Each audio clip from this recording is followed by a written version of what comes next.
সোমবার বীজপুর বিধানসভা কেন্দ্রের হালিশহর পুরসভা ২ নম্বর ওয়ার্ডের দলীয় কর্মীদের সঙ্গে বৈঠক করেন শিলিগুড়ির বিজেপি বিধায়ক শঙ্কর ঘোষ। সংবাদ মাধ্যমের মুখোমুখি হয়ে তিনি বলেন, এ রাজ্যের মুখ্যমন্ত্রীর পরিবারের মেয়েরা সুরক্ষিত নন, তাই মুখ্যমন্ত্রীর পরিবারের মেয়েদের এই মুখ্যমন্ত্রীর বিরুদ্ধে রাস্তায় নামা উচিত। তৃণমূল সরকারকে বিসর্জন দিতে রাজ্যের সমস্ত মহিলাদের পতাকা ছাড়া ঐক্যবদ্ধ হওয়ার তিনি পরামর্শ দিলেন।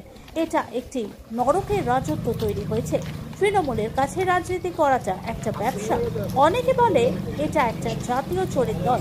যারা এখনো পর্যন্ত তৃণমূলকে সমর্থন করে তারা নিজের পরের প্রজন্মকে পশ্চিমবঙ্গ ছাড়া করবেন বলে পণ করেছেন।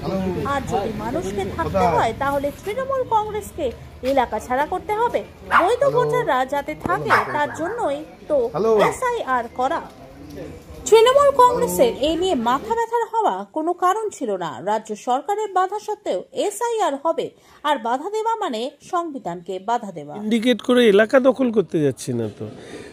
আমি বলবো যে এই কাজগুলো করবার পরেও তৃণমূল কংগ্রেসকে যারা আজকের দিনে দাঁড়িয়েও সমর্থন করেন তারা আসলে তাদের নিজের পরবর্তী প্রজন্মকে পশ্চিমবঙ্গ ছাড়া করবেন বলে পণ করেছেন। আর যদি পশ্চিমবঙ্গের মানুষ পশ্চিমবঙ্গে থাকতে হয় তাহলে পশ্চিমবঙ্গকে তৃণমূল ছাড়া করতে হবে। সেই কাজ আমাদের পশ্চিমবঙ্গের মানুষকেই করতে হবে।